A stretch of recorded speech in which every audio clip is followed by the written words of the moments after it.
So మనుషుల కన్నా 100% కుక్కలు బెటర్. ఎందుకు తెలుసా? పాపం కొద్దిగా ఫుడ్ పెట్టామనుకో 100% విశ్వాసంతో మన దగ్గర ఉంటుంది తెలుసా, దూరం కూడా పాపం అంత మంచివి. సో దీని పేరు అయితే కిట్టు. సో ఇది మన ఇంట్లో కుక్క కుక్క పిల్ల ఇది. సో మస్తు మేము స్నానం చేయక, ఎందుకంటే నేను అయ్యప్ప దీక్షలు ఉండడం వల్ల అంత కేర్ చేయలేకపోయినా, మస్తు వీక్ అయిపోయింది. సో దీన్ని ఇప్పటి నుంచి మంచిగా ఫోకస్ చేయాలి.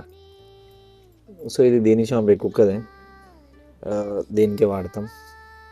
వీక్లీ వన్స్ అన్న దీనికి స్నానం చేయాలి, అయితే మంచిగా హెల్తీగా ఉంటుంది. ఇంత బిజీ ఉండడం వల్ల